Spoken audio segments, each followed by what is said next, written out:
Public Safety and Justice Affairs Committee. This September 16th, 78 degrees, sunny in downtown Cleveland. Roll call, please. Just as a reminder to all who are in attendance, this meeting is being recorded and live streamed on the county's YouTube page. Calling the roll, Mr. Gallagher. Here. Mr. Kelly. Here. Ms. Conwell. Present. Ms. Turner. Ms. Turner is absent at the moment. Ms. Simon. There is a quorum. Also like the record to reflect that council members Miller and Schlepper are in attendance. Welcome, gentlemen. In your packets, we have the minutes of the July 15th meeting. If they're in order, I'll accept a motion and a second. So moved. All in favor? Aye. Against? Thank you. Do we have public comment today? No, Mr. Chair, no one is signed in. Thank you. 2025-0252. Resolution number 2025-0252, authorizing an amendment to agreement number 401, the Metro Health System, for an opioid treatment program and addiction support services for inmates detained at the Cuyahoga County Correction Center. Ms. Carney.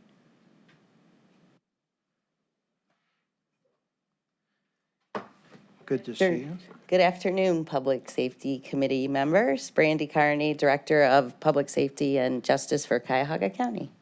Nice to be in front of you again. I do want to note that I apologize. I did not get the PowerPoint in early, unfortunately. So she is passing out some slides copies that I made for each of you, and I do have a couple slides here, but I apologize for the late notice on those. Once the meeting was off, I checked it off. So this is agreement with Metro Health for addiction services largely within the jail. I'm looking for the slide thing. Sorry, guys. Just generally, so the agreement in front of you, it's actually a third extension of these services.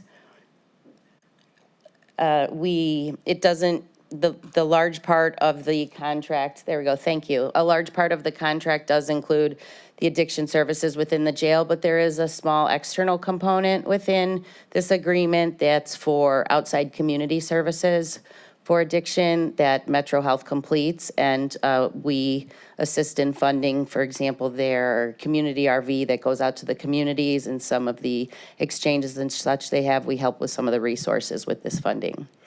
So again, as I mentioned, this is the third agreement. We started the very first agreement right after we received the opioid settlement funds from our bellwether litigation. The first agreement was from 21 to 23. We did another extension that went through December of 24. And then the one in front of you is a third extension from this agreement, which would be for all of 25 and all of 26. And as you know, council members, the last year approximately or longer, the sheriff's office and the jail and others have been looking for a provider within the jail. And so just some of the uncertainties a year ago with who may or may not be the provider within the jail for medical services. Because of that, we kept these two contracts separate. But it is our intention, meaning mine as well as the sheriff and the sheriff's office intention, to combine these addiction services within the main jail agreement ultimately over the next 2 years. So maybe not immediately, but before we come to the next contract, that they would be one contract for the sheriff's office rather than two separate ones, because it just makes sense. This is a large component of the jail, the work that's done in the jail, obviously. Next slide, please. Just to quickly mention, when people come into the jail, the system that's used, the screening system automatically can screen people into the program if they've had previous experience or they've known to have an addiction prior to coming to jail, for example. That's one way. Or if someone identifies themselves, for example, as having a drug problem, those are ways that they can be screened into the program within the jail. Next slide. I know you guys have a lot, so I'll move through these. Some of the addiction services within the county jail, again, with these funds, They have addiction staff that we're able to provide. On the onset of these funds, they were able to provide, I've listed out all of the staff positions that they were able to initially provide. The new agreement that's in front of you also includes a dedicated nurse for the area. That's not something that was there previously. Again, so we have some patient navigators, we have a manager for the area, nurse practitioners, paramedics, different services that help support the area. Next slide, please. So this is a key component within the jail. There's 11 staff, and that's the majority of the contract in front of you, the extension agreement, the funds for it.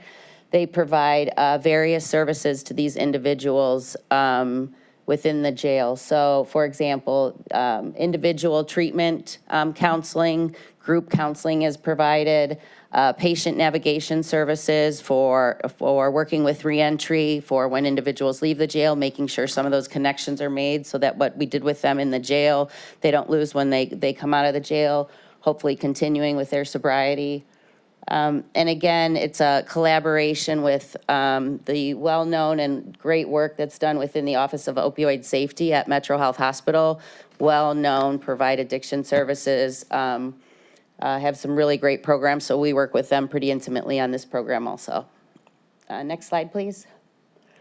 So expanded addiction services in the county jail. As I mentioned, in October, this was a significant step, I would say, for this contract. In October, a dedicated withdrawal unit was opened in the jail, 7E. So you guys might have heard about it at the time, but that allowed 44 patients. That was a male, that's on the male side. But having, as you can imagine, when someone, for example, is going through detox, right, when they come in the jail, and they might be combined previously in different general populations and with other people, and the agony and difficulties that they're having, as well as the nursing staff and other staff and medical staff who have to run around to different places and help those individuals, significantly much more efficient when they're in one area working together. And at the same time, you can offer counseling services, group counseling individuals. So that was really a big win for us within the jail, especially with the limited availability of space within the jail often to do something like that. I did just, or we have separated here the withdrawal units and where they're at within the jail. Next slide, please. So I just wanted to make note, some of the charts that we have here are not updated with this year's data. It's continued to be tracked in the jail, but again, this agreement was initially supposed to begin on January 1st of this year, which I know is quite a long time. Lots of change in leadership at Metro. There was some challenges in just us identifying the right person for this agreement. And then also, as I mentioned, the unknowns with the main jail agreement and Metro for medical services. There were some challenges, so the timing. So luckily we were able to get this through. We're in a very good position. They have a strong management staff there, and we've had a lot of the same positions filled with the same person or people in these addiction services at the jail. So the longevity has really been a success in that, with that piece of it. I would just add for the withdrawal pod services, I've listed them here. We have counselor rounds, Sunday through Friday. We have medical nurse rounds daily. I don't need to read them, but just to know that they're really getting the dedicated staff. And unfortunately, it wasn't something that we were able to do prior to having these dollars. So a significant impact to our jail and the people that come in there with an addiction. Next slide, please.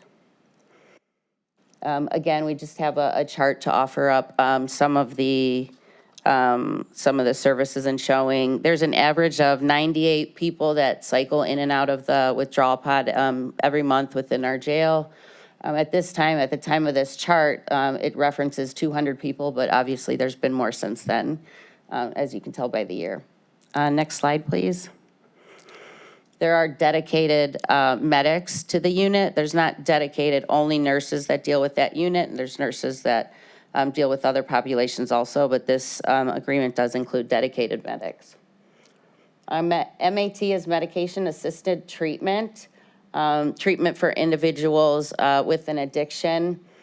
For individuals that come into our jail and are already receiving a particular kind of mat, we have the capability of keeping them, maintaining that they're used to and that their body's used to for that sobriety. So we have a couple different programs here, as well as an injection program. There's different types, but injection program to make sure the individual stays sober when they're in the jail, but also when they're out of the jail, especially. Next slide, please. Program impact. If it's okay, Councilman, can I ask one of the individuals that have been with this program, leading this program in our jail since the inception, to come up and do 2 slides here? She's going to speak to some of the clients that have had the program and some things that they've had to say.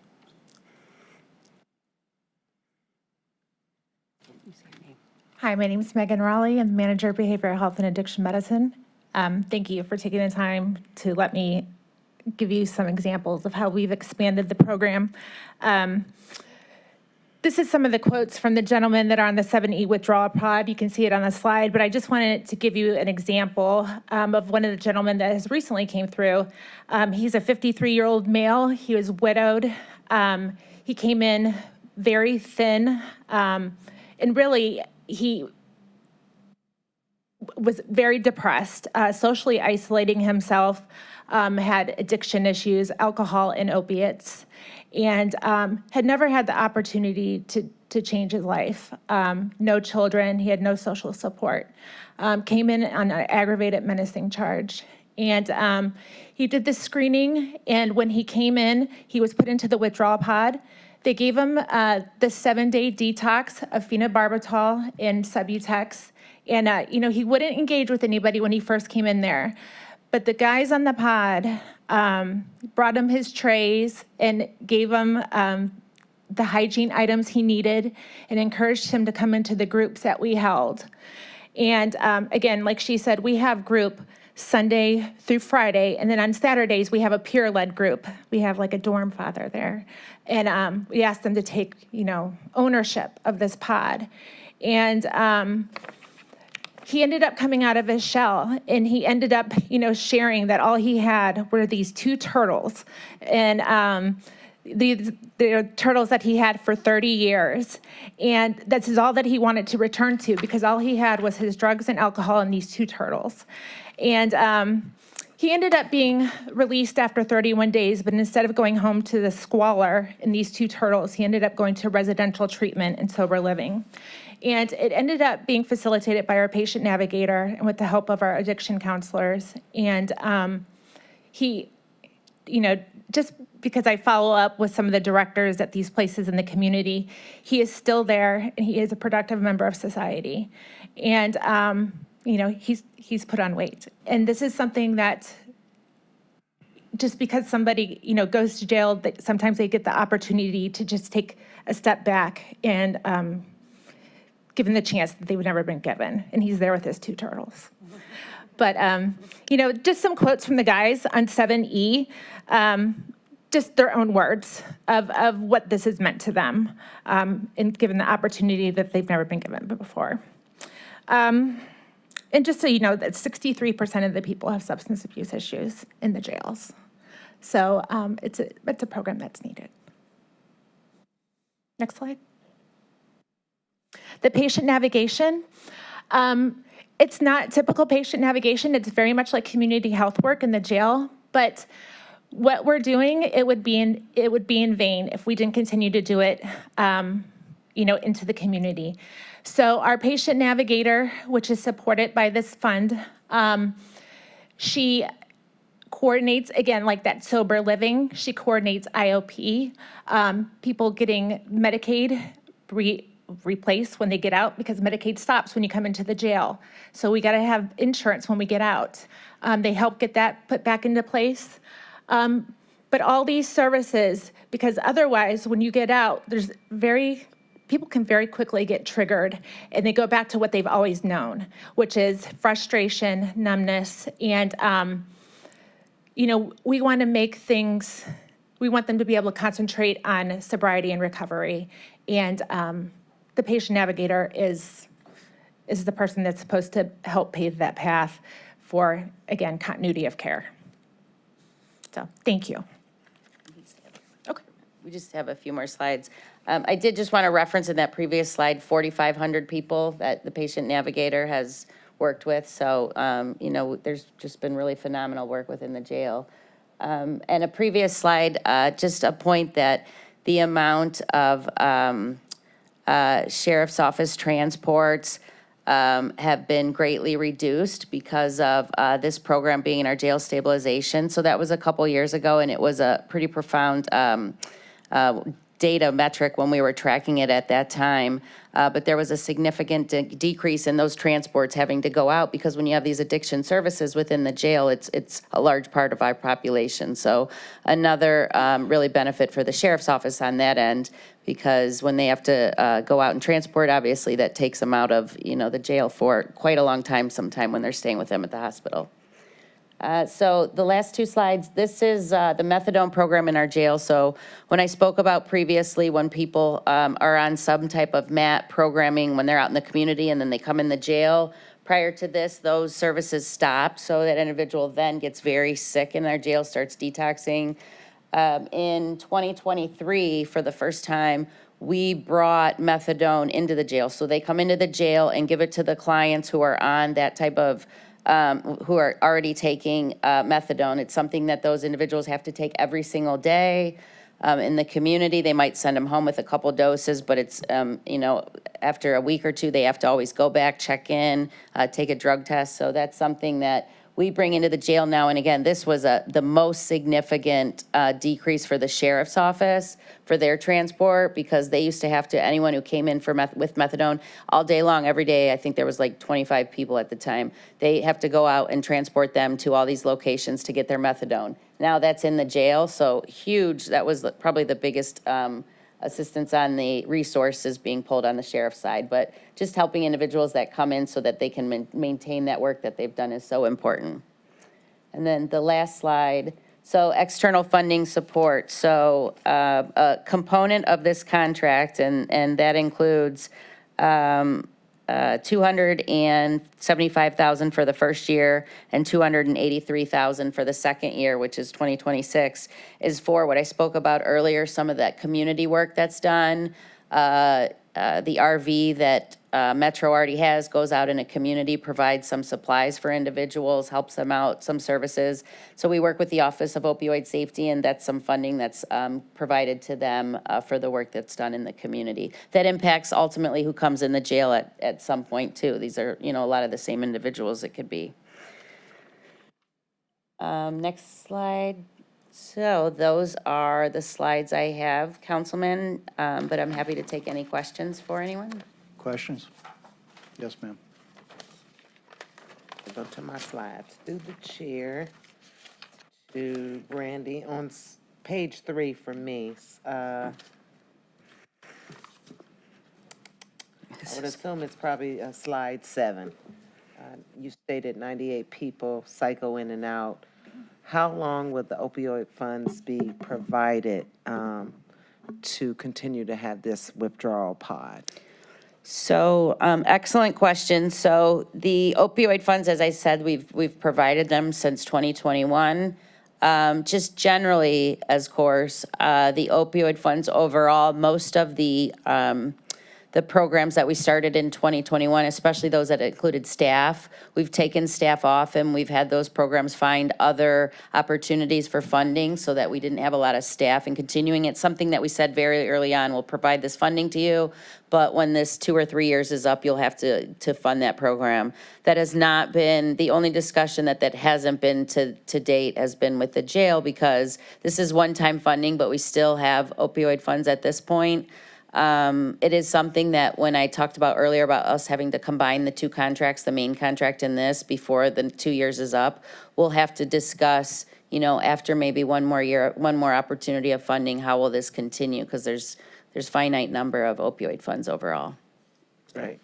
And that partner is Metro. It is Metro now. When we would combine the agreement, that would require, so if, let's say in the future, if there was another provider that provided jail medical services in our jail rather than Metro, then it would all be one contract, so it would also be included for them to do these So it services. is included? Yeah. Okay, okay. But right now, the opioid funds are assisting with this. Separately, that's correct. Okay, because it sounds like it's working. It is. My other question would be on page 4, which would be, I guess, slide maybe 10 or 11. Sheriff transports, you said it decreased. What are the cost savings that we're actually seeing today? So I can get those for you. I had them. It's been quite, I just mentioned that from when we first started the program in '23, the significant decrease. So there's not savings that have been shown specific to that this year, but it was a significant at the time when we started bringing in the jail, and it's been consistent. We haven't stopped since then. Okay, But I'm 'cause happy to provide those. that was one of my, send it to Molly too, please.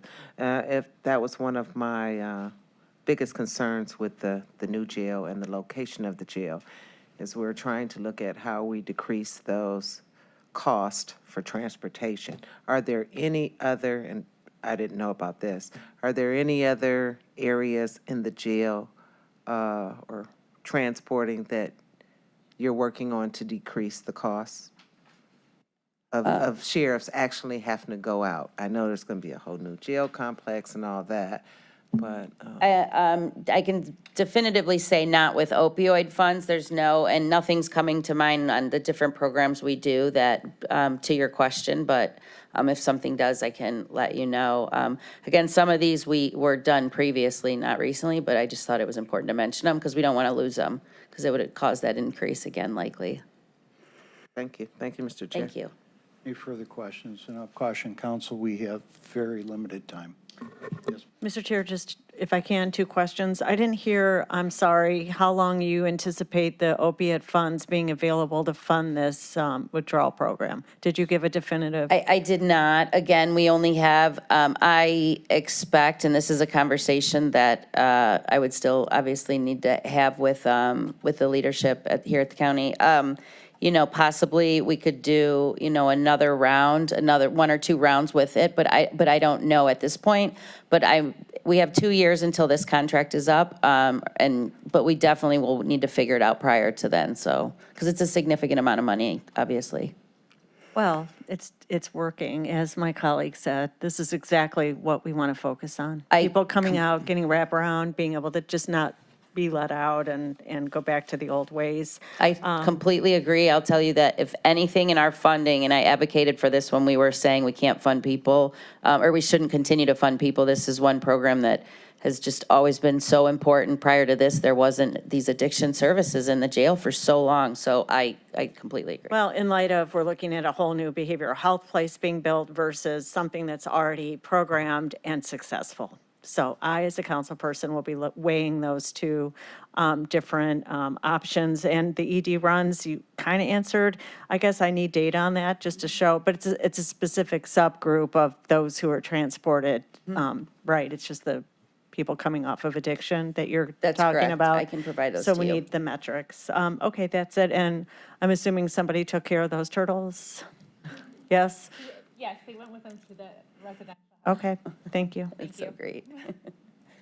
I was going to ask that, but it was answered. I was paying attention because Mr. Miller is a very big fan of turtles. I love turtles too. I used to have a 3-legged one. It was great. Hearing no further questions, what do you want to do with this? I'm looking at the dates. You know, it's been quite a while. If I don't have any reason, obviously we want to get it approved, hopefully, but I have no reason to ask for any suspension at this time, especially after it's been 6+ months.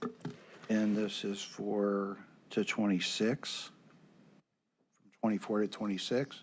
It's from 25, January 1 of this year to December 31st of 26. It's retroactive. So you would probably want to move it forward. It would be nice, Councilman. I just, you know, there's nothing that says on that date I have to have it, but the sooner the better, obviously, just so we can get up to terms. If the committee's comfortable in moving 2025-0252 to the full council under second reading suspension, I'll accept a motion in a second. So moved. Second. Motion and a second. Further discussion? Hearing none. All in favor? Aye. Against? Thank you. Thank you, everybody. 2025-0259. Thank you. Resolution number 2025-0259, authorizing an amendment to contract number 3344 with Keith Commissary Network for jail commissary services.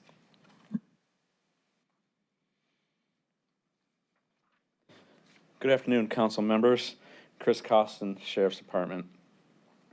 This amendment modifies the existing revenue-generating contract with Keith Commissary Network within the jail. Under this amendment, current prices for the items will remain fixed through the end of 2027. Beginning of 2028, menu prices may be adjusted on an annual basis, but any increase shall not exceed 3%. Both the Sheriff's Department and Keith Commissary Network must agree on any increase. And we are asking for a suspension of rules since this contract expired on August 10th. Thank you. Questions? I did have one, but it's eluding me. Through the chair to Chris, the fixed cost for 2027. Has there been any complaints? And I know with any of the food or anything like that? Yeah, through the chair of the Councilwoman Conwell, we have not had any complaints. We have nothing but positive sayings about these items. Not only do we have the commissary purchases, we have vending machines throughout the jail that the residents could purchase as well. Okay, thank you. Yes, ma'am. Just a quick question. So the market rate on those vending machines are consistent with what they would get at a gas station, or are Through they the chair, more the cost? I believe they're the same. I do have a representative Okay. from Keith to answer, but about a year ago, we came forth saying we're going to increase it a few percentage dollars, and at that time, it was comparable to grocery store items. Okay, thank you. Anything further? Okay. If everyone's comfortable with 2025-0259 at a full council under second reading suspension, I'll accept a motion in a second. So moved. I have a motion and a second. Further discussion? Hearing none. All in favor? Aye. Against? Thank you. Thank you. We have a presentation, Mr. Applebaum, on the proposed jail build in Garfield Heights.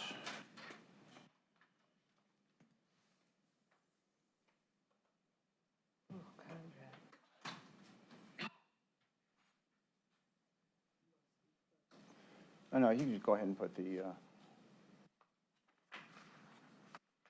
great, thank you. Good afternoon.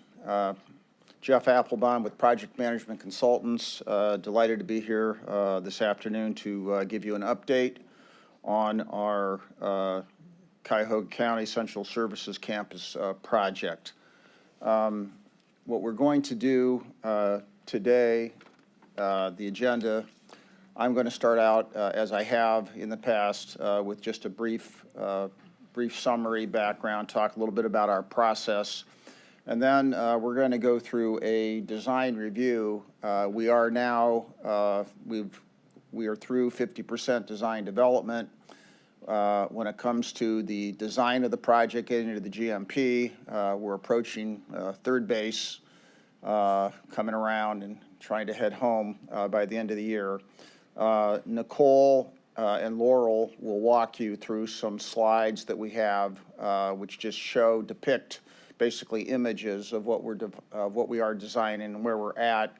I will then come back, talk a little bit, and also Nicole's going to talk a little bit about the plan for operational analysis, where that stands. And then I'll come back, talk to you a little bit about budget, schedule, next steps, and Q&A. So that's my agenda for this presentation. So once again, by way of background, and you've seen this slide on repeated occasions, we continue to move from left to right. And just to be clear as to where we are, as I said, we're getting to the end of our conceptual design phase. So the design process goes through programming, schematic design, and design development. We have completed what we call 50% design development. We have received the design development estimate, and right now we are working through the reconciliation of that estimate with our budget. looking at any refinements that we still have to make in design as we go forward. If you take a look at what is in red on that third column from the right, you will see those boxes are what we are in the process of doing as we speak, which are completing design development, going from 50% to 100% complete design development. And by the way, that 100% complete design development is essentially what is in the guaranteed maximum price package. That is the ultimate package that is priced to get to the guaranteed maximum price. You will see so that we're reconciling that with the budget, and we're also developing the early procurement plan, as there are certain things that we are going to accomplish and are looking to do even as we get to the GMP. Just in terms of timing, this whole conceptual phase gets completed shortly. And what you then see in the next box, getting to the guaranteed maximum price, once again, the plan is to get the guaranteed maximum price proposal by the last week of December, reconcile that in the January, February timeframe, and getting back to council with ultimately the GMP, the bond, and everything else in the beginning of March. That has not changed. That is still our schedule, and I'll come back to that in a little bit. Once again, just as a reminder of the team that is doing this project, the core project team from the county. You see there, we, PMC, serve as your owner's representative. HOK serving as the criteria architect. They are the ones who are completing the design development package. Our design builder, which is the Cuyahoga County Justice Partners, led by Gilbane Building Company. Pete is here, Representative Gilbane, if you have any questions. And then, of course, we will have the architect of record take over and complete design after the GMP, and then the various subcontractors who will work on the project. Just as a reminder as to how this project gets built. So, in terms of what we're actually doing right now, this is simply a listing of the design activities. This project is a lot of people working every single day. We have enlisted our design assist subcontractors. We are working with them with their target price proposals to work on various aspects of the project. We are making minor refinements in the building layout and structural grid. Nothing which is, nothing huge, nothing that you would notice, but it does have impact on how we get to how we finalize design. We're finalizing department furniture, equipment, circulation, refining the exterior elevations and materials. You'll see images of that in a couple minutes. Finalizing materials and finishes for the interiors, doing all the coordination of building systems, and coordinating underground utilities and utility companies, adjusting parking, traffic flow, just a whole range of things that we are doing. But in order to actually show you the images of where this is advanced, I'm going to turn it over to Nicole and Laurel, and they're just going to walk you through a series of images. They're going to show you the layout of the project, which you've seen before, just to remind you of what the layout is, and then they're going to show you different spaces and rooms so you can get an idea of how the design is actually advancing in real time.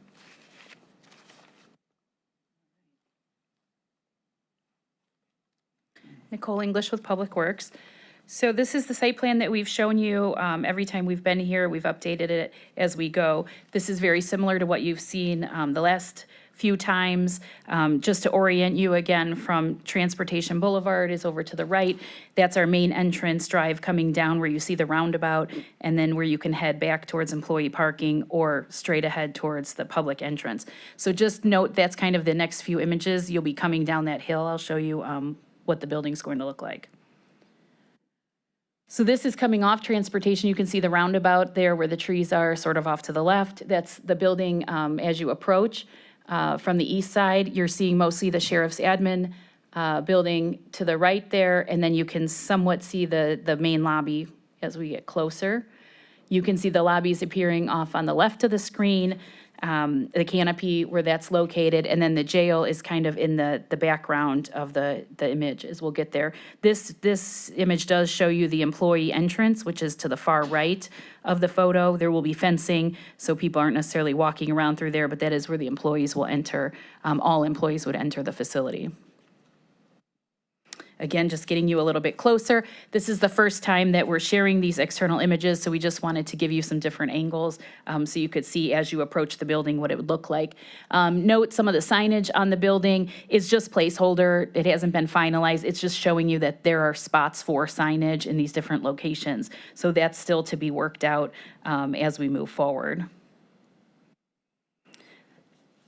This now is looking straight on if you were headed into the lobby. So this is the lobby area that you would walk through and then walk through screening, sheriff admin to your right, sort of jail functions to your left as you once you would enter into that lobby area. Just taking us sort of around the building a little bit more to the west. And so you're starting to now see some of the jail admin function popping up on your screen there to the left. And now we've moved to the southwest corner. So this is showing you the jail proper is in the background. You'll see the 3 stories as we've talked about in the past. Those are the housing units to the left there. The front where there's a door you can see some folks going into, that is the release and reentry area. So that would be where folks would be released from the facility, and also where people could come if they wanted to get additional services. They have a question about they have somebody who is in the facility and they need question about services when they get out. This is a location that the public could come and get some information about the facility and people in it if they needed. So this is the west elevation of housing. It's less developed than what we showed prior, but it's just trying to give you a good sense of scale for the housing units. This is the 3 stories. They are mezzanine levels, so higher than a typical 1 story. You can see that we're breaking up sort of the window, so it is a long building so that it's not necessarily looking so industrial. I'm trying to give it some difference in materiality so that it breaks it up a little.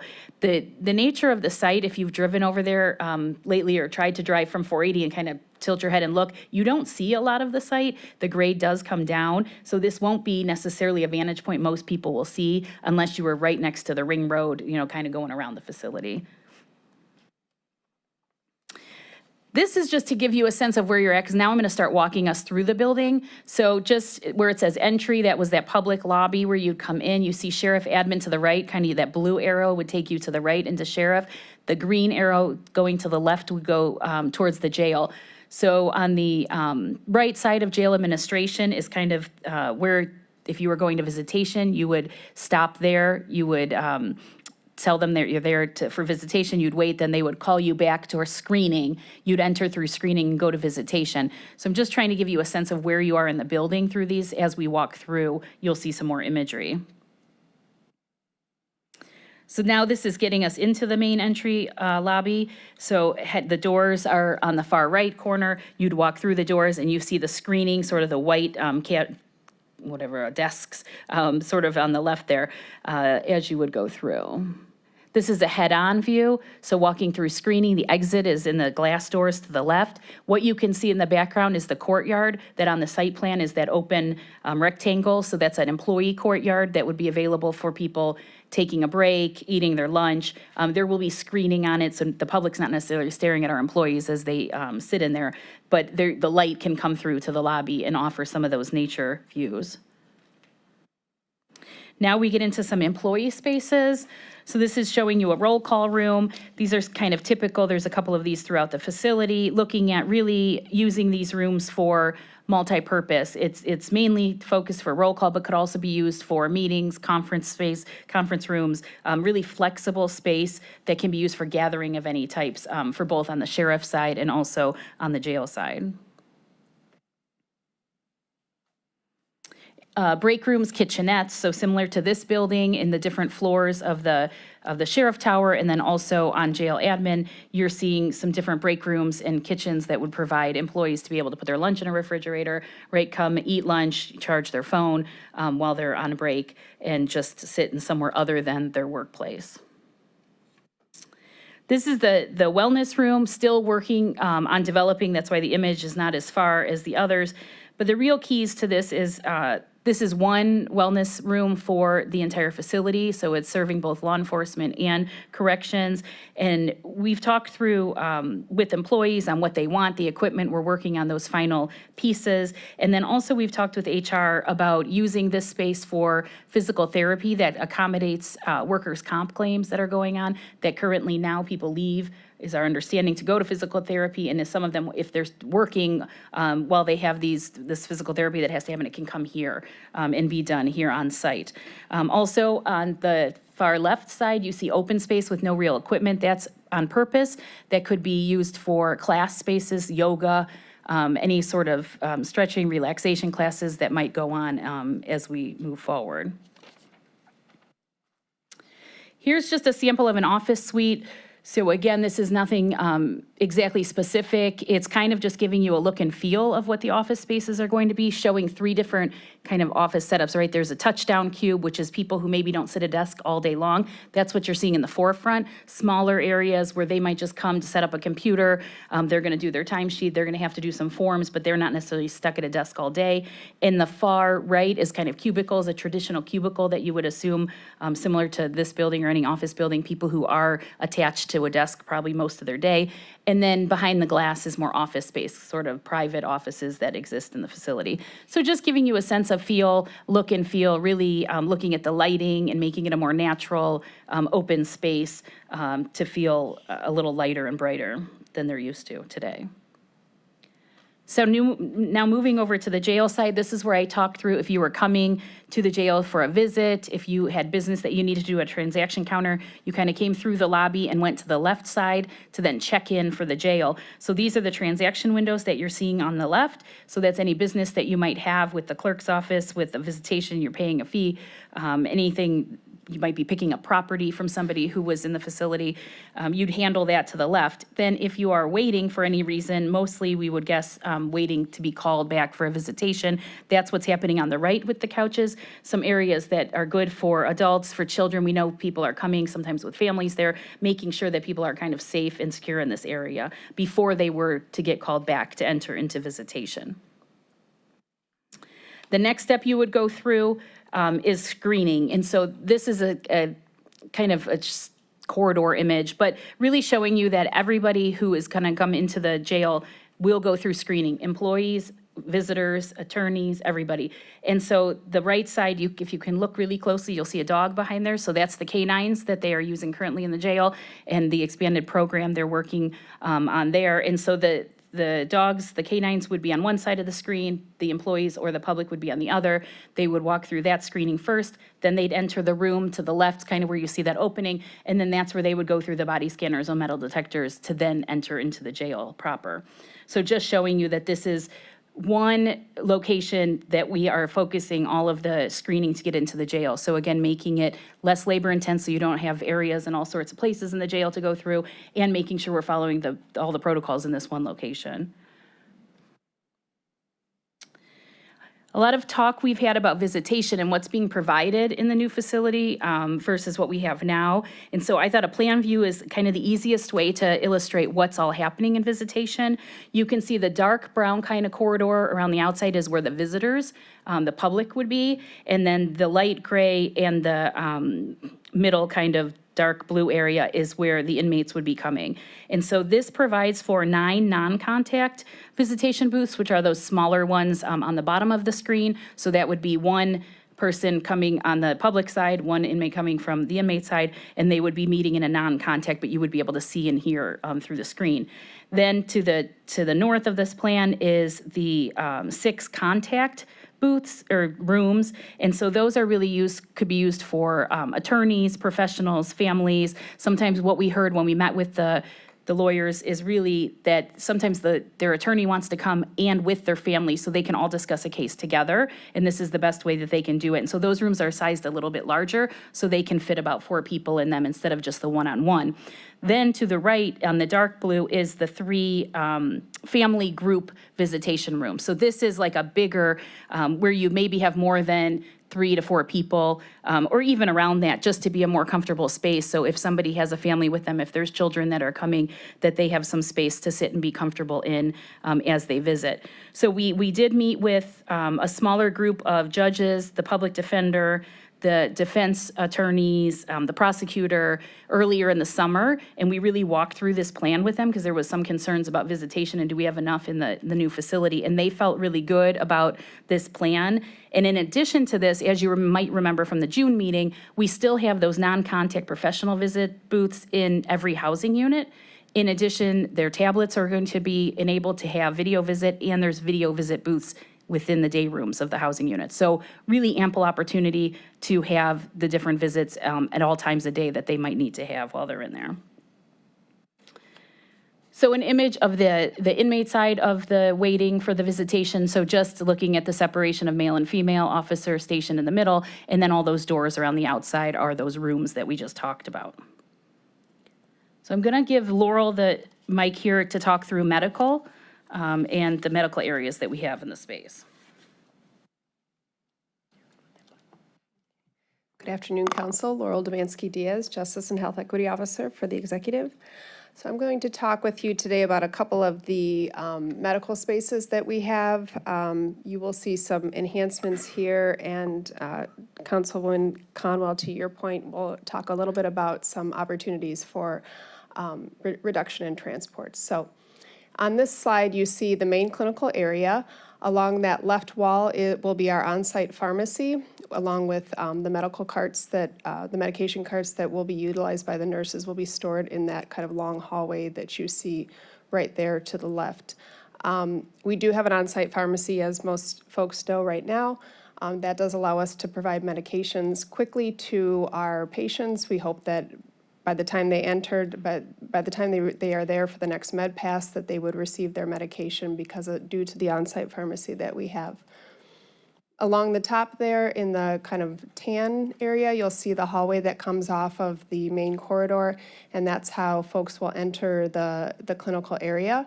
There's some waiting and some holding cells there at the top, but if you walk straight down that hallway, you will go right into the dental suite, which has 3 dental bays. Right now, we have 2 dental chairs at the jail, and we are adding a 3rd one because it does allow for the dentist to have a little bit more operational efficiency and see more patients if they can kind of hop between 2 chairs. And then the 3rd chair will be used for the dental hygienist who provides cleaning and education for folks.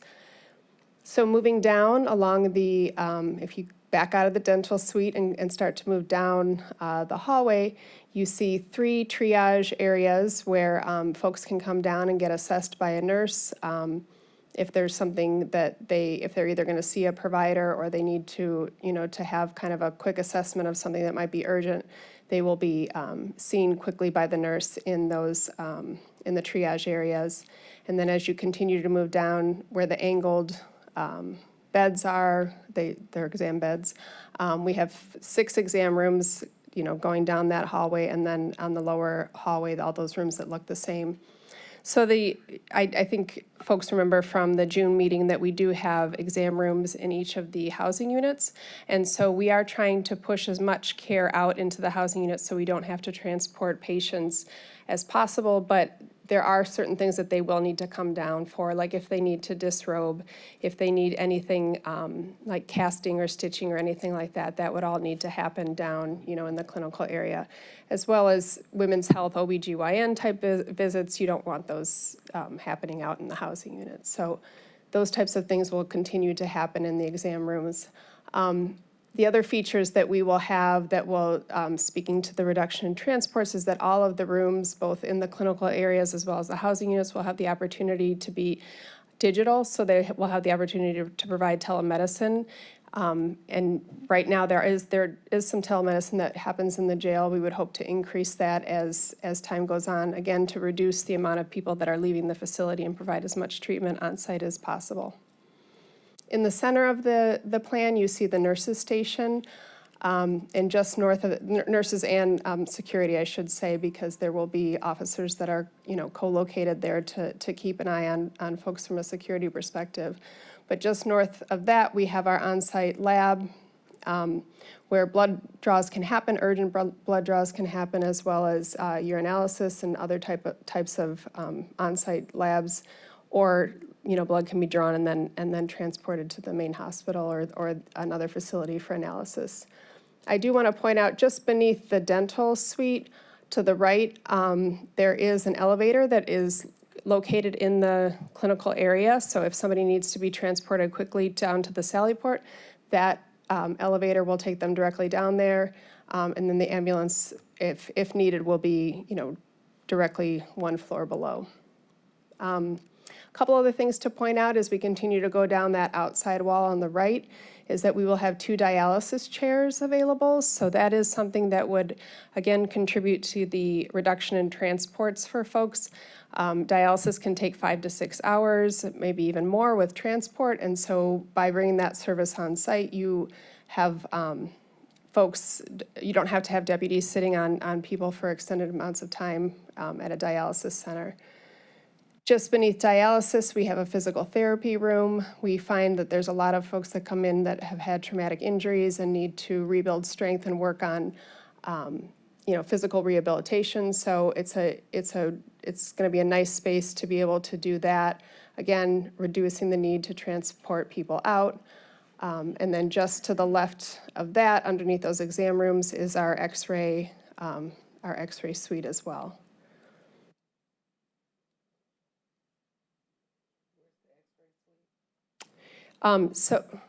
Sorry. It is at the very bottom of the colored area. So the peach area is the physical therapy, and if you go just to the left of that, you see the exam rooms, and then just beneath that is the X-ray suite. So this is an image of what the clinic would actually look like. You can see on the far wall that there will be windows, and so there will be access to natural light. We are trying to create as normal of a space as possible. We want people to feel like when they come into the medical clinic that they might be walking into an outpatient clinic or, their neighborhood clinic. And that just all helps to kind of decrease the temperature, keeps people calm, and understand that they're there for, for health and healing. The next space that we're going to walk through is the infirmary space. So this is a new space for us.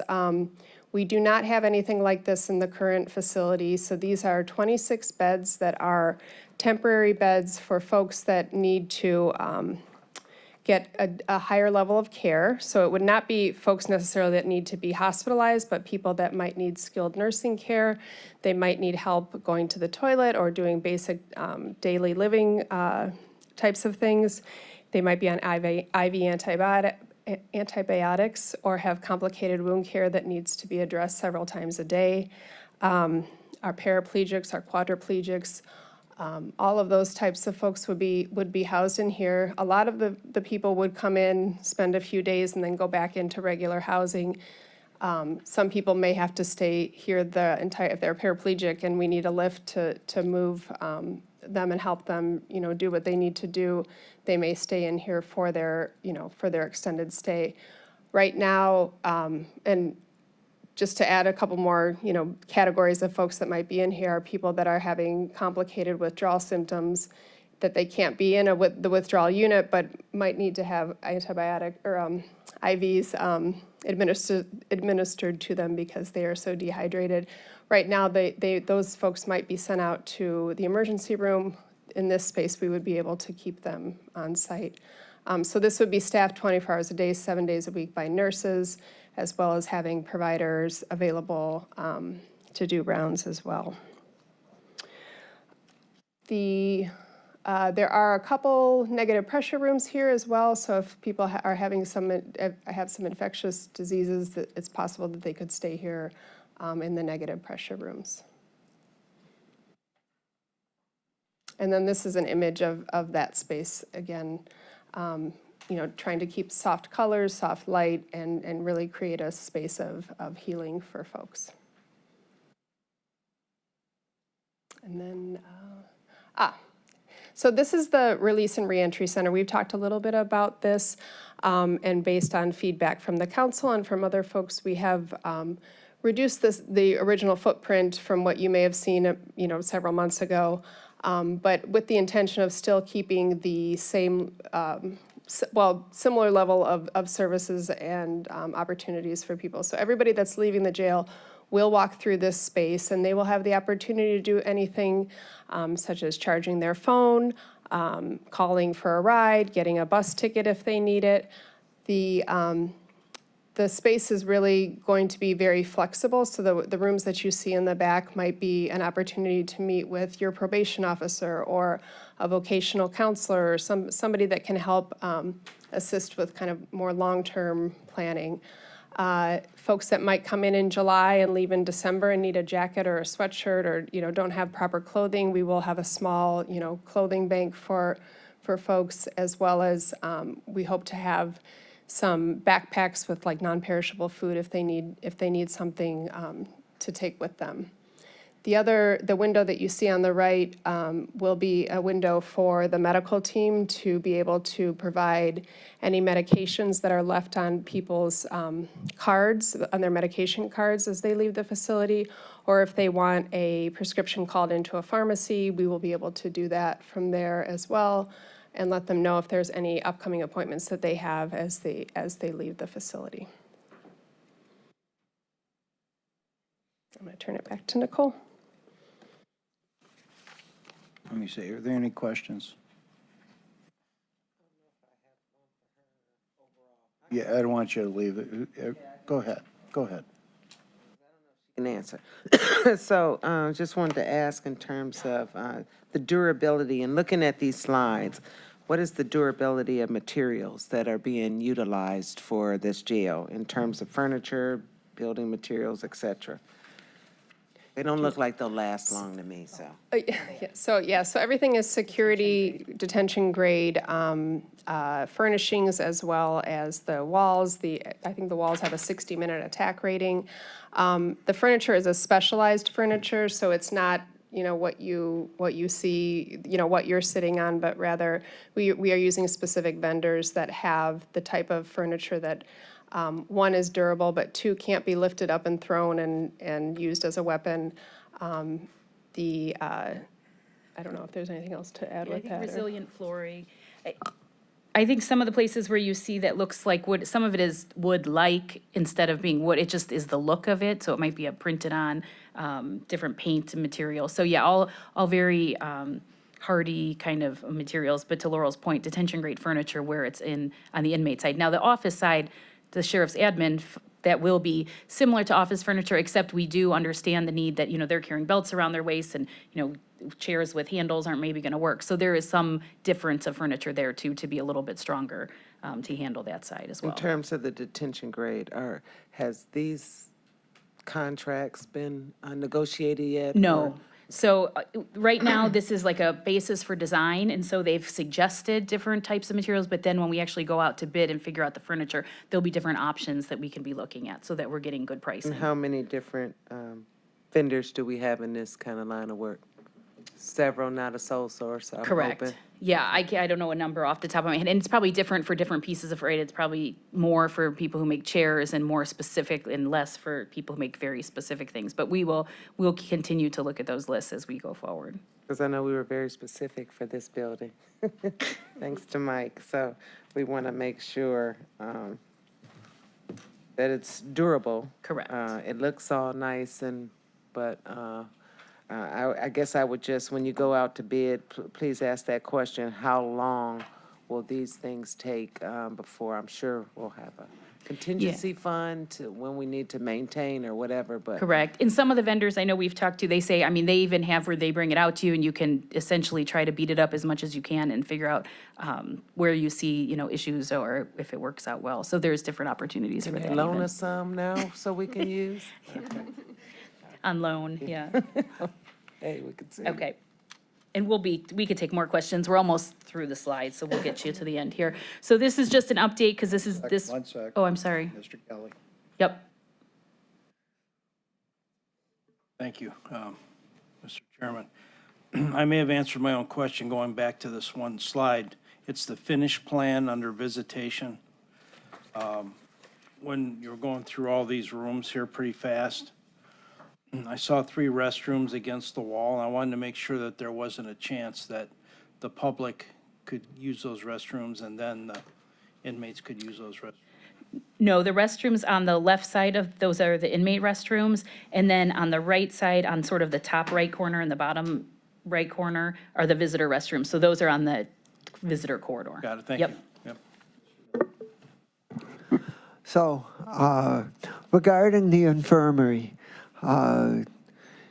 if there were a large spike in patient population, or rather an inmate population, could these be used for general population on a short-term basis, or are they just too different in how they're designed for that to be possible?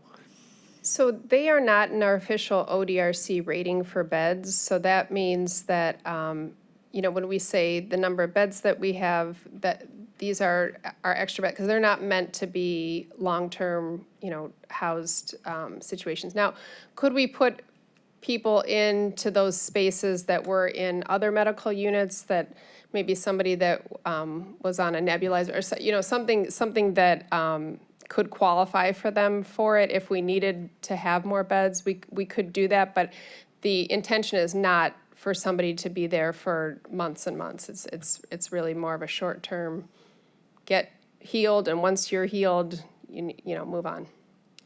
Okay, thank you. If you could provide to us what we provide in the jail today and what's going to be new. Sure, service, medical. Because I get the impression that we're building a prison here. We're not. Nobody's going to be in there in May and released in December.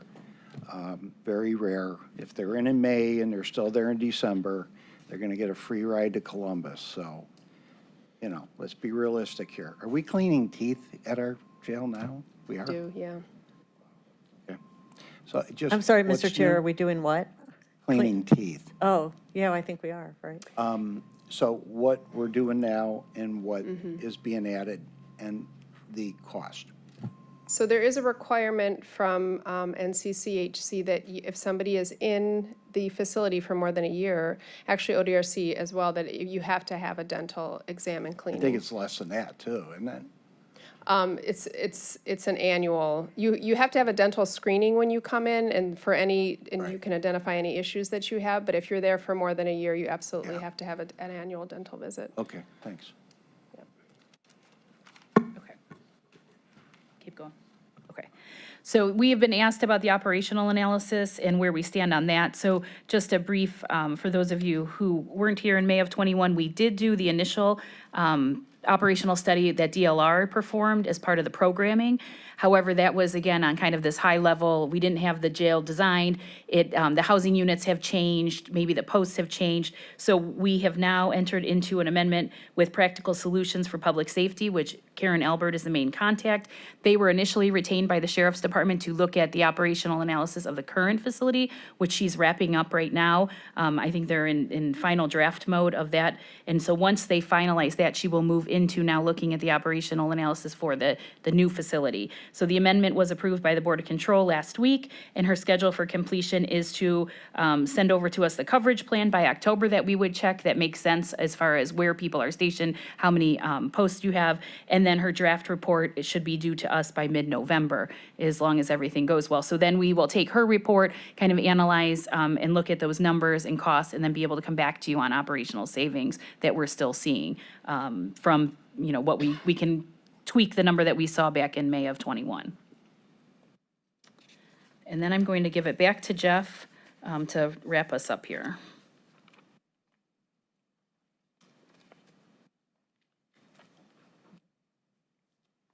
Thank you. So the next slide that you see is a budget slide. This is the same numbers that you saw last time I was in front of you. So these are the budget numbers based on the schematic design estimate. Now, as I've told you, we now have, we're working through the estimate for 50% through the next phase.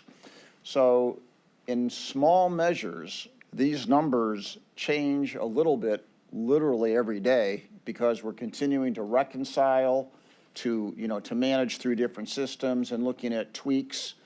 I'll say two things. If we simply said, what does it look like today? And you should understand, the process always is, you go through the process, you get your estimates. I've been doing this for decades. They're never lower. They're always higher. And then you're working through the reconciliation of bringing them into conformance. I would tell you right now, we are literally within a few percentage points of these numbers. I mean, we're not 5% higher. We're within a few percentage points of these numbers. So it is our expectation that when we get through with this process in a few weeks, that we will be at this number, or within dollars of this number. We're still, our goal is to bring the total development budget at or around the same number we started with, which was this 890. There may be a few differences between the cost numbers above, but we are still confident in this number and our ability to bring this project in within a few percentage points, subject, of course, to any change that, from a policy point of view that may be made. But right now, none of that is included. I mean, with the scope that you know about, that we've described to you, this is where we are at.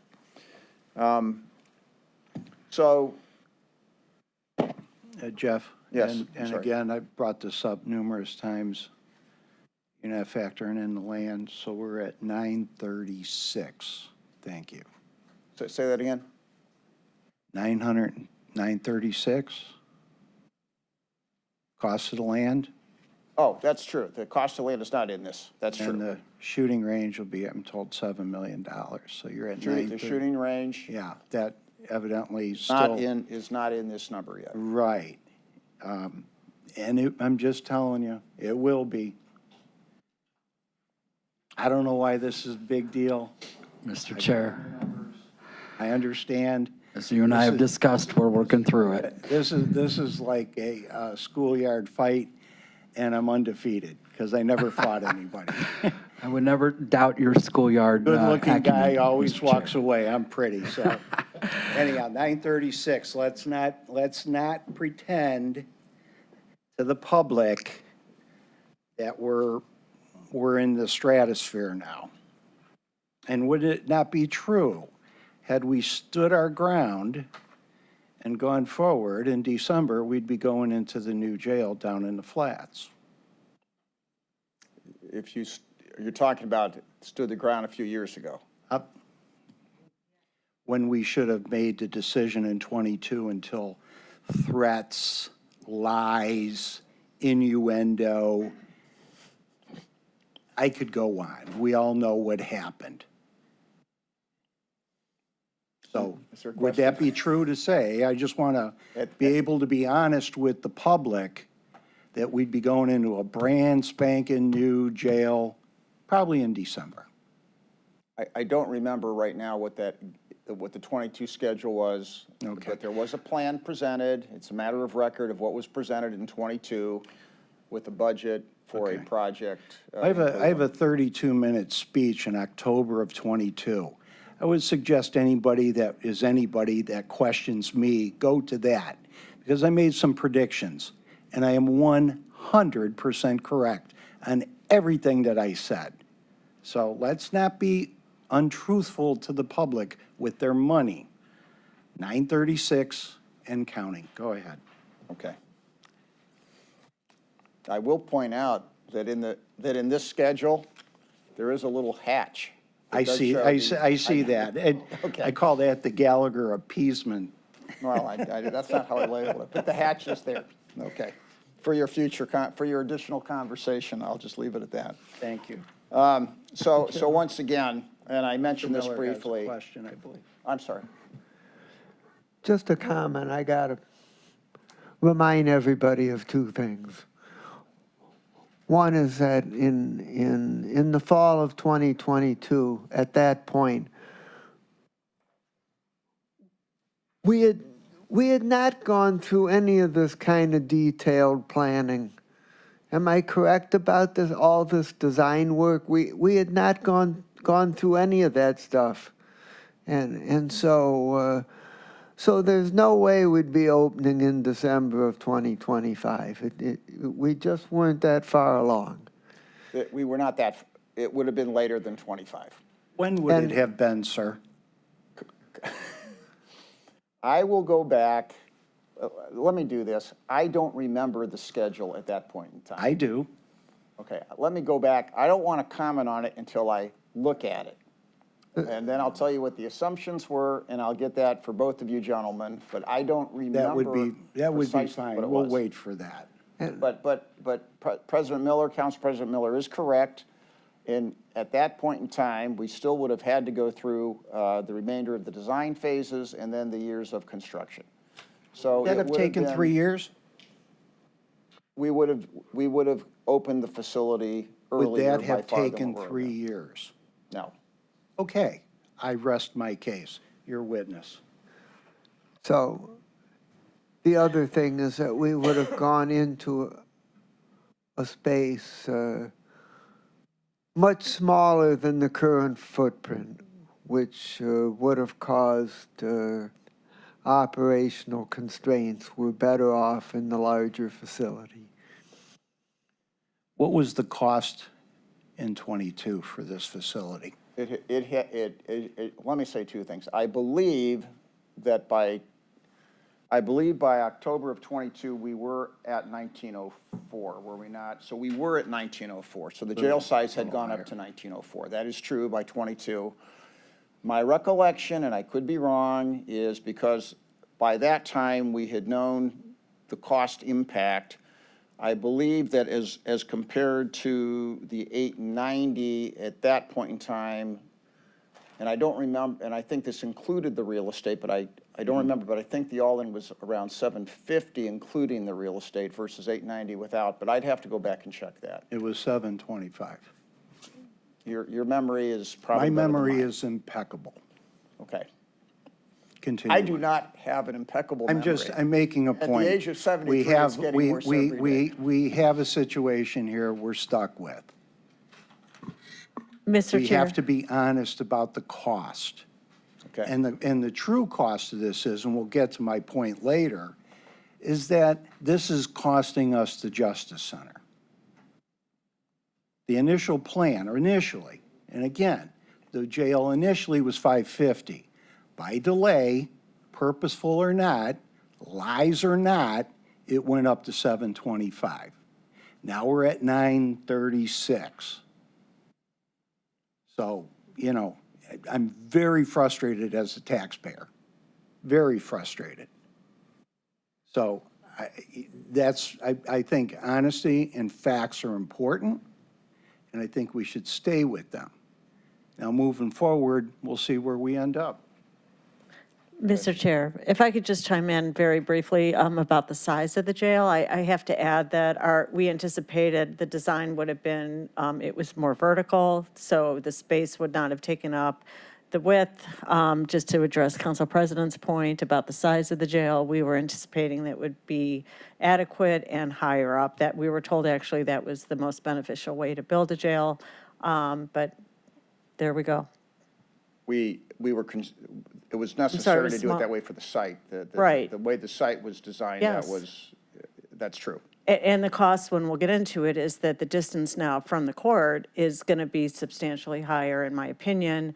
We were much closer to the court, the transports, all of it, the EMS. So there's a lot of hidden costs that will be recognized when this opens up at the Garfield site. It's pretty, I like it, the look of it, but yeah. So I just wanted to comment on that. The size would have been adequate for the space, and it would have been closer to the court. Right. My point being is government in inaction costs money. And that was from day one of that committee where I made that clear. And I continually said that. So continue on. We've got further discussion. Okay, thank you. This next slide, this is just to explain once again, because the process has been intense. It becomes even more intense right now. So as I mentioned before, we're going to complete the design development, which is what the GMP package is based on, through October. Then what occurs is, and there's a whole list here of what the activities will include. I don't have to read them to you. You can read that. But what essentially then occurs is this gets turned over to our design build team, and they go through the detailed process of, based on that, and what they're going to actually receive is plans and or drawings and specifications, which are the design development package. They're going to receive something which is called a pros statement. You may remember this from the previous projects I did with you. They're going to create, it's going to be a listing of everything that is not yet shown in the drawings, because they are just DD documents, but every quality, every quantity that is not shown, but nevertheless is going to be the responsibility of the design builder to put into the final plans, and has to be included in their guaranteed maximum price. That is then going to get all reconciled, and we go through a very robust process. As they look at that, we get their number in December, we reconcile that number, and that leads to the next steps that you will be heavily involved in. So once again, this is the schedule, the overall project schedule. And the key here, as I just mentioned, is getting this GMP proposal at the end of December, reconciling it, and in parallel with this, as this starts, as we get down the home stretch, that's also when the financing process kicks into place. Bond counsel and those people who are retained to work on bond financing are working. They know our number. They're going out to the market. They're going out to rating agencies. We get involved with presentations to rating agencies. And this comes to a crescendo whenever this council meeting is going to be,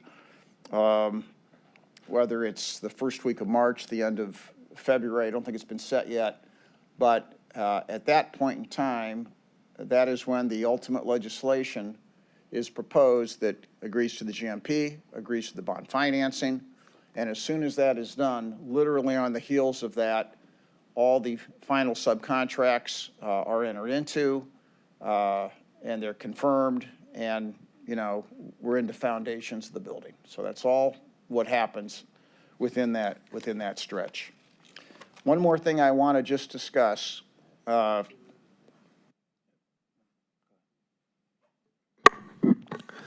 Mr. Applebaum, once you submit the legislation to council for the GMP and the bond financing, how long are we going to have, how long will we have to pass it to keep it on schedule? I think the goal is to set the date, the meeting date, by which your final passage would occur. And then I think we need to work with you to talk about how much in advance you're going to need that. I don't know, Nicole, or Mike. Generally, it's 3 weeks, right?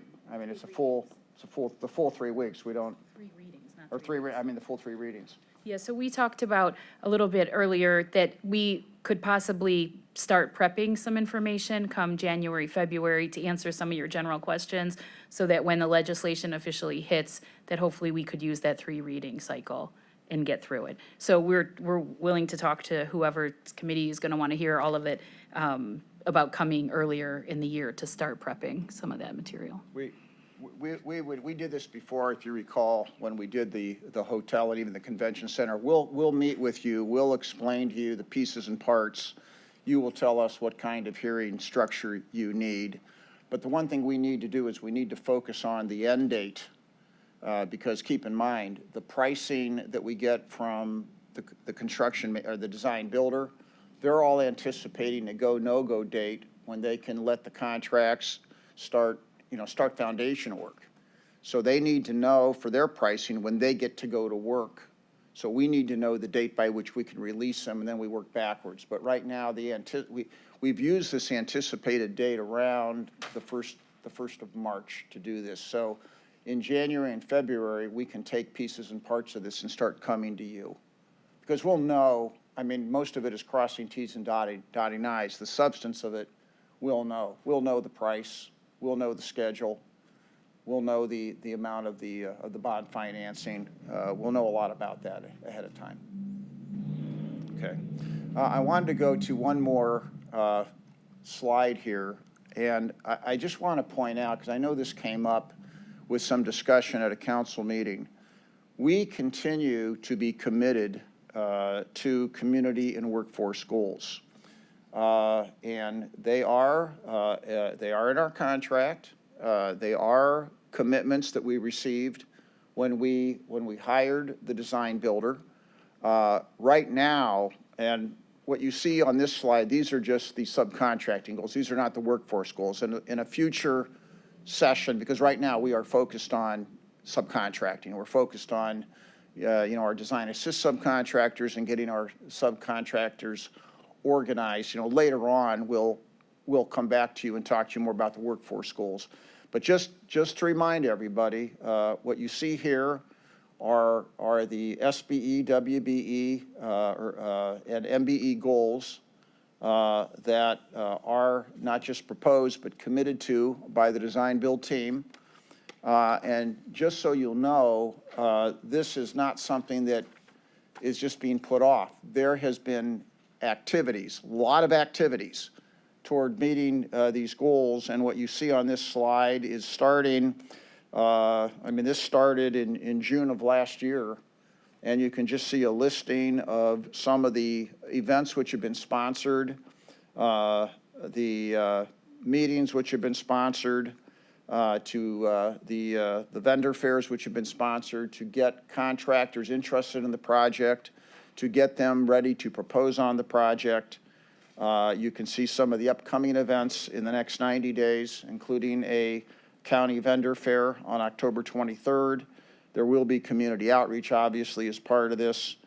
And very sophisticated tools will be used to track what we achieve. And these are some of these you're familiar with what we did in the past. I do want to remind everybody that when we did the hotel project, the convention center project, we achieved goals which were beyond anything that had ever been done on large public community projects in Cleveland, Ohio, or in this area. We set records for what we were able to achieve, and we believe we're going to continue to be able to do that.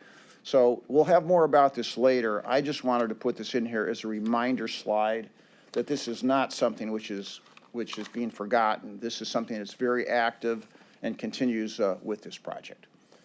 And there'll be obviously a lot more about this as a routine part of every meeting as we go through procurement. We'll update you throughout the entire project and how we're doing, both on subcontracting goals and also on workforce goals. So at this point in time, that kind of concludes our formal presentation, and either I or others in the room on the project team are available for questions. Questions, Ms. Simon? Thank you. I have several questions. One is I don't know, whoever needs to answer this, about the private rooms for attorneys to meet with clients. I think I counted 6 and wanted to see whether the judges in the court have weighed in on whether that's going to be enough space and enough room for attorneys. Yep.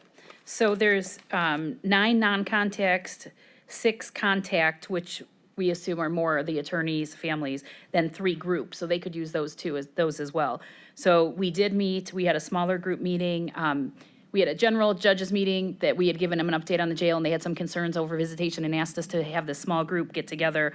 And so it was common pleas judges, it was the public defender, it was defense attorneys, it was the prosecutor. We had this small group meeting where we went through this, and they did think that these were sufficient. In addition, in the housing units, they also have access to one non-contact visit booth, and then also video visitation booths in their housing unit, in the day room. And then also everybody's tablet will be able to do some of the private visits as well. So especially in the single cells, they could go right into their cell and have a visit as well. So they thought the combination of all of these things worked for them. They did? They did. Okay, thank you. And what about the sheriff offices?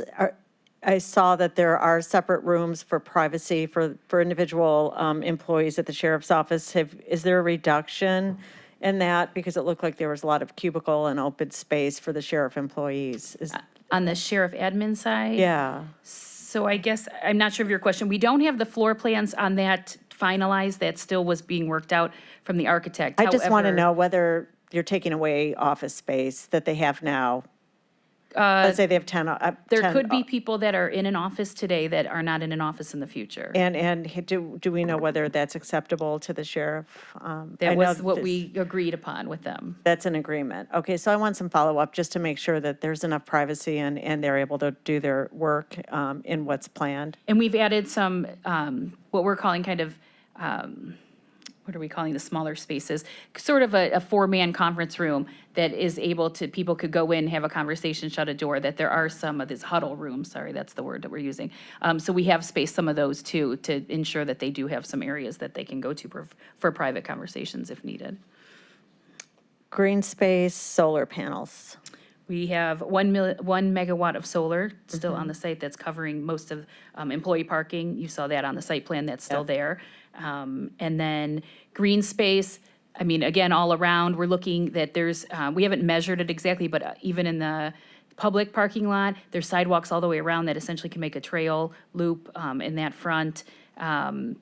Plenty of, I can't even tell you the thousands amounts of trees that are in the site plan as far as green space goes in site plan. Now, are you talking about the grass underfoot for the residents, or are you talking just in Natural general on space the- preserved, because it's Yeah. a lot of land. Yeah, a that's good not being amount. utilized, and I'd like to see native plants and Yes. pollinators and, We will work with you, but Wildlife. all of the above. Okay. I mean, yes, I think we're Okay. looking at all of that. We're actually looking at some tree programs too to cut our costs down on purchasing with some grant funding that we have now in planting, so that we can start planting them now, and then we can move them over as a little bit more mature trees. We can get them way cheaper as saplings than we can as mature trees. okay, so we'll looking get at with some of that. those I'd like to work programs. on that. Yep. Dog, I saw the picture of the dog screening. Is that how it's actually going to look, from ceiling to floor? Or There is going to be a space, they've asked for a space underneath it to be open, so we just haven't updated that slide, but yeah, we're working through. It's a perforated, the dogs only work, I think, a short time at a time, and then they'll switch, so it's not like a dog is. But they stepping need in. access, I think, because it's just like wall to. Yeah, so no, there'll the be a bottom, I space. think, will have space, You guys know more correct. about that, or the sheriffs do than I do, but I know there needed a space. And we're Dog- working with Joe Kelly and his team Oh, on good. that space. Dog habitat, there's going to be runs and places for them to. Correct. Live in, or not live, but work. Yeah, work. And there's, I think, 9 runs right now that we have shown. I'll get you a kind of Okay. zoom in of that. But yes, and they actually have outdoor space that they'll have a run that they can go into separately, and then a space beyond the run that they can open up and kind of do some agility training and some other exercising. Okay. 2 more questions. Sprinklers for fire, that's anticipated to be on the ceiling, Yes. like, unlike juvenile court. We know Still that working mistake. through what the best solution is, because Ah. we understand what the issues are that we have over there constantly. Okay. Matt Reimer is, in all of our meetings, reminding us of what they deal with over at juvenile court Okay, constantly. I figured, but I have to ask, is, how many COs do we anticipate? Is that too soon? That's part of the operational part of- analysis of correct. what we're thinking? Yep. Where the efficiencies hopefully will come in? Okay, that will come to us. Okay, that's it. Yep, thank you. Thank you. Thank you, Mr. Chairman. Have you started yet discussing prisoner transportation for the city of Cleveland inmates? We've talked about transport of everyone that needs to come over. Cleveland actually has less need. They do a lot more video court than Common Pleas does. And so we have been talking about transport in general for the people who do. We've looked at numbers. The numbers have been going down as far as the amount of people that need to appear in court. And so we've been coordinating on that front. Now, we need to keep doing some more work on costs and how the hours change, but we've also been looking at the current facility in the Justice Center and how do we get them in light, once the jails, we move out, and depending on what we do with the jails, what kind of retrofit do we need to do to have space for them to wait for court? So we have been talking about that, yeah. Anything further? Yes, sir. Hi there, just through the chair. I just had a general question about diversity participation and looking at some of these goals. How are those goals set? Because when I look at those numbers, the first thing that pops into my head is that they're low, 7, 17, and 6%. Specifically with, women business enterprise being at 6%, that seems low. So how are those goals set originally? These were set by Director Lockett's department originally, so she would have to speak exactly to that, but my understanding is she looks at the amount of workforce that's in the region, and then she applies the factors based on what type of work this is to the project. So those were set by her, so I don't want to speak for her, but I will say they're fairly common. I mean, around 30% total is what we typically see on construction projects. In our mind, it's pretty similar to what we're seeing now as far as the distribution. Years ago, we only had one type that was 30% SBE and everything counted. Now that it's been getting divided up, it's been tweaking kind of those numbers here and there, but. And there's 2 points I'm going to make. Number one, there are firms that may be both SBE and MBE. These are separate goals. These are that you can't, so Double it's more count, robust. You can't double count. Second thing I want to point out, these are simply goals, subcontracting. These are enterprise goals. What you don't see here are the workforce goals. I'll present that at the next meeting, but there's obviously workforce goals, and there'll be one that applies to county residents, and there's 2 other sets of workforce goals. There's also things we monitor. They may not be goals, but we monitor them just so you can see what's happening with our workforce. So I'll present that the next time. Thank you. Through the chair. Looking at the medical clinic, and this looks like a full hospital. Will this eliminate the need for transports? Or At the infirmary. seriously decrease? So the plan, the reason why the infirmary was put into plan, and the reason why most new jails, you will see infirmaries in them, is to have that not to eliminate, but to reduce the need for transports. It's important to note, though, that this is not hospital level care. Like, we're not going to have a CT, we're not going to have an MRI, we're not going to have, So, I would think of this more as kind of a mid-level between, maybe like similar to skilled nursing care, like a skilled nursing facility, and a lot of observation and ability to allow people to be observed before they transport out to the ED, where right now, you've been in the medical clinic in the jail, there's 2 gurneys in there, in the clinical area. So this really allows people to be observed in a comfortable space where then potentially they don't have to go out. But there are certain things that will continue to be needed to be transported. Okay, thank you. Jeff, my last point, and I talked to you, I talked to the administration, and talked to my team. Sounds like nobody likes my idea, but is it at all possible to cut off the sheriff's headquarters, keep it downtown until we build a justice center? Because initially, when this program started, and again, we're going back a long time, both were between 1.2 and 1.5 billion dollars. Clearly, that's out the window. Is there any reasonableness to moving the sheriff where he's at, keep him there, and moving them into a justice center if and when that is built? And what's the practicality at this late time to do that before we put a shovel in the ground? Thank you for that question. Let me answer it this way. First of all, we'll get back to you with a a more thoroughly thought through response, since you just asked me this question yesterday, and there's things to look at. Let me talk to you just about some of the factors that would be involved, though, and what's really being discussed here. So essentially, if you take a look at what's currently the sheriff's administration, everything on the first floor is necessary and is part of what you need to have for correction officers and others to support the jail. So the first floor of the sheriff's administration, that wouldn't change. The question is the offices which are up above in the second and third floor, whether it would make, what would happen if the decision was made not to move that, the aspects of sheriff's administration that don't have to be there for the jail, corrections officers, et cetera, and kept those essentially downtown. So that's really what the question is. So I would say that the following are factors that would come into this. Number one, it would be a dramatic change in the design of the building. It would be a dramatic change in how that building is put together, such things as HVAC, what you have to service, what you don't have to service. It would impact and delay the project, because we're at this critical phase right now where we're just about done with design, about to get the GMP.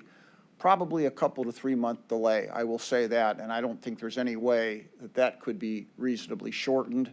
It would also involve a cost, because there would be a redesign cost. But putting that aside, here's some of the other factors that you have to think about.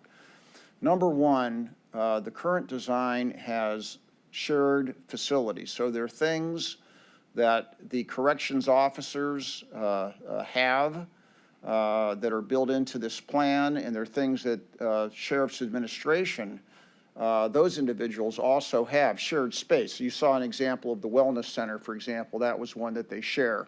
There's several other spaces, and they're designed to be shared. If you separate this out, you're still going to want those spaces for the corrections officers at the jail, and then wherever the rest of Sheriff's Administration is maintained, you're going to want that space, and you're going to have that available. My understanding, and I would have to, I think, ask Mike Dever or others here for this, my understanding is the current plan is that where Sheriff's Administration currently is, that would be planned for demolition repurposing, and I don't know that it would be adequate for these functions. So you'd probably still be building out and having construction costs downtown at the same time that you're going to have costs at the jail. What those are exactly, we'd have to talk to you about. But I think that the other big issue here is what's going to happen if you do this. Right now, your Sheriff's Administration, I mean, because the jail and the courts are downtown, that's obviously where everything is centered. They're all nearby. If you now separate this out, you're going to have operational issues. You're going to have some of your staff at the jail, some of your staff downtown, and we'd have to talk to the sheriff and others about how that would impact you operationally. But it would probably have an operational impact, certainly of operating, in two different places simultaneously. These are all just some of the things you have to consider. Now, have we done that analysis in detail? No.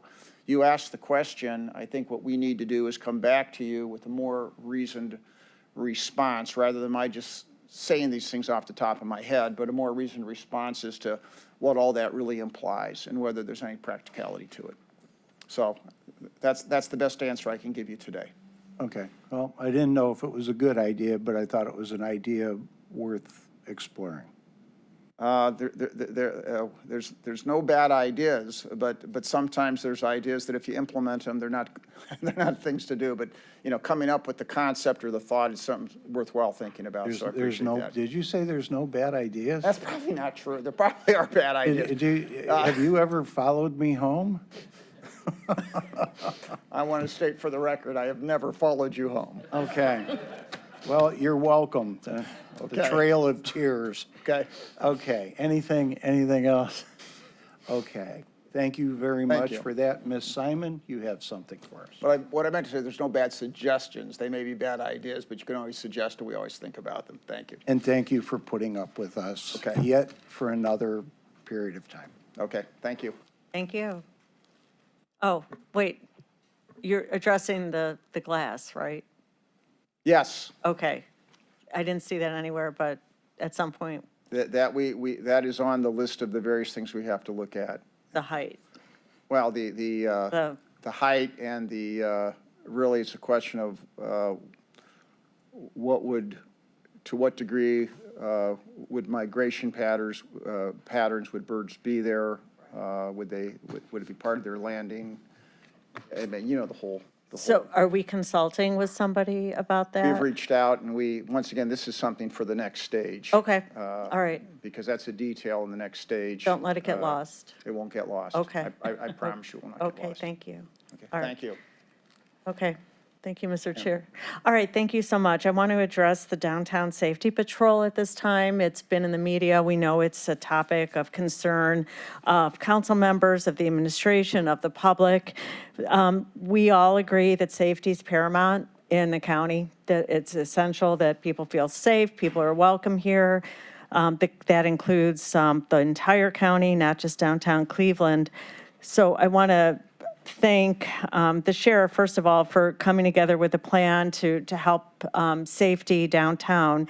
But I do want to remind everybody that in 2024, when we learned about this new unit that was forming, this was a concern of me and at least one or two of my colleagues about this new unit that was being established. The concerns about DSP were raised in committee meetings, several of them. Those included the concerns, but were not included the role of the county sheriff in developing the DSP, what the DSP would be doing, why it was formed, what it would cost in terms of dollars from the county for the unit, but also what it would cost in terms of any liability that we anticipated could happen. And that would be insurance premiums, it would be lawsuits, potentially all those costs that came with it. The concerns also included the city of Cleveland's participation. Would the city of Cleveland be contributing toward this project, toward the officers? My concern in particular was the liability. Would the county stand alone, or would the city of Cleveland be a part of the liability? Well, it turns out that all of this would be shouldered by the county, all of it. My other concern that I articulated was about the decree, the consent decree in the city of Cleveland. Would the county, obviously would not be subject to that decree, but however, would we be by default circumventing that decree? So these were concerns that were raised over and over again, and also about people getting hurt, perhaps people dying in chases. Unfortunately, these concerns all came together with two deaths early on in March of 2025, which induced me to file or introduce legislation and ordinance to suspend the DSP and not continue to fund it until we had some answers to questions. That legislation has been pending. However, in the meantime, there have been discussions between council, me, and the sheriff and the administration about what we can do with the pursuit policy. How can that be tailored? How can that be adjusted? And that those conversations have been fruitful. In fact, I have at this point a proposal of a pursuit policy that would change the current policy into a policy that would only allow chases for felonies, for offenses, OVIs, but never minor misdemeanors alone, never.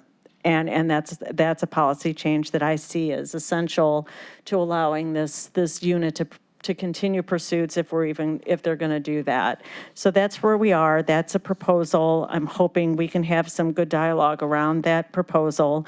But the overall question about the value of this unit is is essential that we explore that from a cost-benefit analysis, because we've seen since the beginning of the year that we've been provided and seen statistics that show that there's a disparate impact on people of color, that stops are, questionable stops, why we're stopping, what the value of those stops are. We're getting weapons off the street. I understand that's a goal, and it's a valuable goal. It's a worthy goal, but what's the cost of that? And really, is that changing the narrative of safety in the city? Is it actually stopping further weapons from coming in? So these concerns continue to be out there, and I think we have to examine that as a council, looking at all of these statistics that are coming forward, and continue to work on a pursuit policy if we're going to suspend this unit, or if we were able to navigate through that with a policy that I think makes sense, if we're even going to continue on with pursuits. And I appreciate everybody's cooperation, the sheriff in particular, the openness of the discussion and the dialogue. But I want to just say again, Council has been overseeing this. We put forth questions in May of 2025, asking questions of the Sheriff Department. We've been continuing with questions as of August 29th, 2025, some pointed questions that Council wanted answers to. We've not received those because of litigation, perhaps, that might be pending or going to be filed. But council has been active, concerned, and will hopefully be getting some results from this dialogue. And I appreciate the time. But this is a very important topic and a concerning topic, but also could wind up being very beneficial to the county. And at the end of the day, I really value impact units, and I'd like to see if we can, as my colleague Gallagher agrees, throughout the entire county like we used to have, and hopefully we can make something like that work again. Thank you, ma'am. Anything further? Miscellaneous?